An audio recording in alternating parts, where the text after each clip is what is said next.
It's your girl Jay the Coach. Back to you for video 5. Yes, we made it to video 5. Let's do a recap at video 5. So what's the first thing you need to do before you start dating?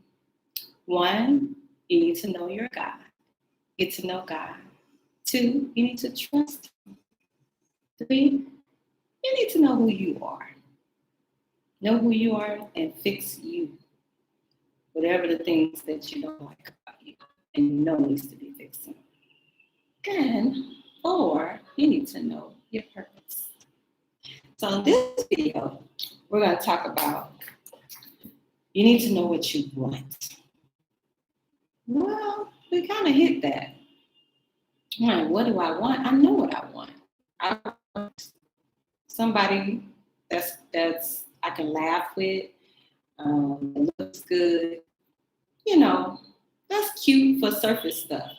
But you need to know what you really want, what you need. I think I want to say what you need, because we can stick with what we want because our wants are going to change. What you need never changes. So let's backtrack that. What do you need? You need to know what do you need, not what you want, but what do you need. And there's a big difference. When you want something, you go want some wings right about now. And then somebody walk in with some catfish and you like, well, I wanted some wings, but I ain't had no catfish in a long time, so I'm gonna try that. Ooh, that was good. You know what I'm saying? Your wants flip and flop. They go back and forth. I want this kind of car. But then they just came out with this car. So I want that. Your desires are all over the place. They go with whatever's new, whatever, maybe your situation, you had another child and you want that sports car, but you want a SUV. We don't say no van, but you want an SUV because you have different needs. So you wanted this yesterday, but now you want this today. So we're gonna stick with needs. What do you need? What do you really need in a relationship, in a partner? What do you really need? I'm talking about really need. So, saying you want somebody who makes you laugh, that's real. That's a good starter. That's good. But you want to know that somebody, especially as a Christian, you need them to be a believer. You need them to have a relationship with Christ. You need them to have a prayer life, because if you start going through, you don't want to be the only one praying up in there. If you down, you're like, he gonna be like, well, what? I don't know what to do. Get up and pray. Get up and pray. Like, I'm down. You're supposed to pray for me. You want somebody who is actively seeking God. That's a need. I'm saying one, but that's a need. Somebody who's actively seeking God. Somebody who really not just say I'm a Christian or just go to church every Sunday. You want somebody who goes beyond that, the surface Christian. You want somebody who knows how to get a prayer through. Because let me tell you, when I hurt myself, my husband was there. He prayed me through. I'm telling you, he prayed me through. Now, I'm an intercessor, but he prayed me through. I love that about him. We prayed all the time over our food, everything we were dating. We were always praying from day one. So when you have a man showing you signs like that, it's like, oh, I can do this. You know what I'm saying? Not nobody that's just faking it just to get next to you. It's a genuine. When someone is genuine, it comes natural for them. You don't have to tell them. You don't have to ask them. They just do it anyway. And so you need somebody who is saved. You need somebody who has an active relationship with Christ. You need somebody who knows how to pray. You need somebody who's not too manly to worship God. You can't have a haughty spirit and be like, oh, I'm so debonair. I'm so dapper. I can't lift my hands. I can't praise God. My suit, you know how much this suit costs? You know how much I can shout. Maybe he'll get a shout on, but when it comes to worship, he like this. And he don't say nothing. He don't raise his hand. I don't want to date nobody who's not a worshiper. Ew. So I have trigger thumb. It's like this. It's a trigger thumb. I woke up one morning and it's like that. So I had to have surgery. And my thumb was bent, and that's as far as it can go. Looks crazy, so I don't know. But anyway, so that wasn't part of the video, it's supposed to be. But you need somebody who is on a real Christian experience, not just when it's convenient.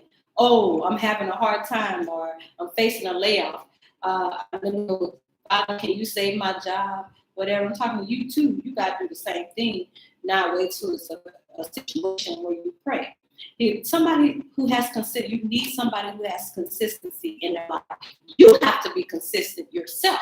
And so you have to also look for somebody who's as well is consistent himself. It's not a game. When you talk about your spirituality, you should be growing. You should be growing all the time. You should not be still on milk. You got to be eating some fatness, man. You got to be eating that cow. You got to be taking it down. You should know some scriptures right about now, not just Psalms 23 and Jesus wept.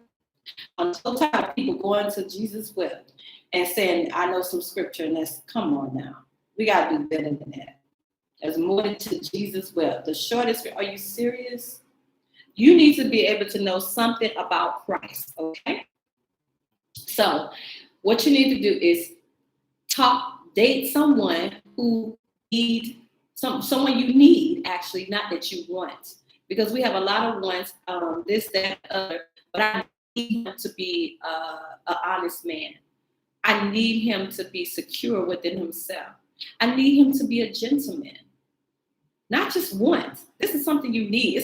Whatever's a deal breaker to you, you need him to be an honest man. You need him to be caring.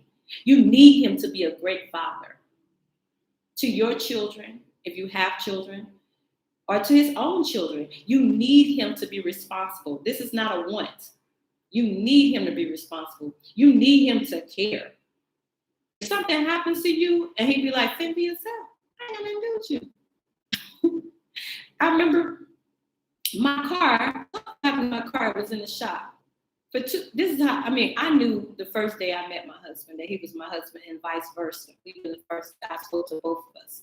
It was an instant thing.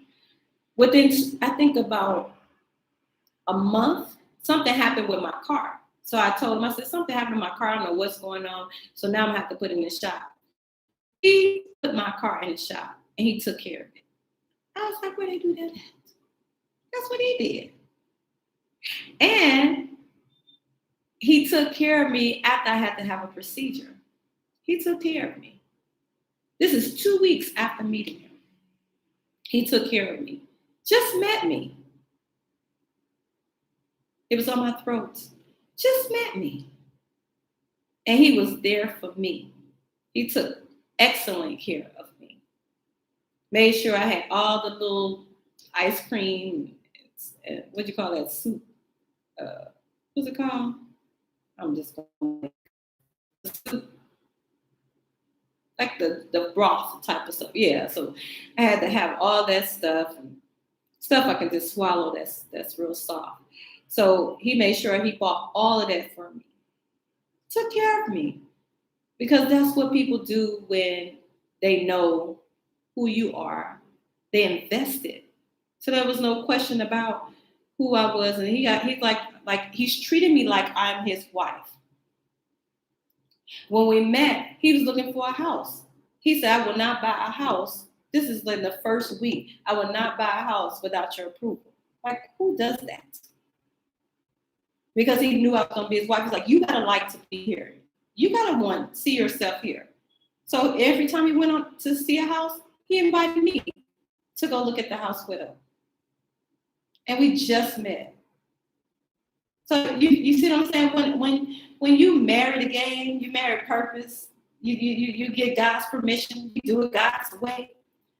There's some extras and stuff that come with it. Now, do you have problems? Everybody have problems. I don't care who you are. I don't care. This is God's best for me. This is perfect. We got every kind of prophetic word saying we're supposed to get married. We're supposed to be together. da da da da da da, I'm telling you, you're gonna have problems. But it's much nicer when you like the person. It's much nicer when God's approved with something. It's much nicer when you can make up and you're attracted to him.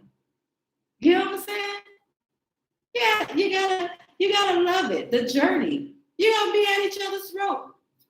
You might feel like he don't get me or whatever. I don't know. Whatever it is.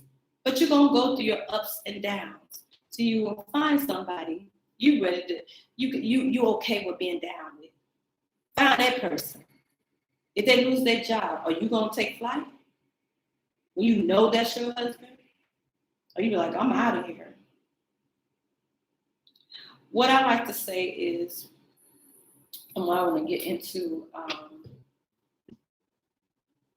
when you meet somebody, this is an analogy that God gave me that I always stick with. When you meet somebody, I always look at, I would tell people, look, because I did it myself. You look at somebody, if that person was down and out, they lost their job, they lost an arm, they lost a leg.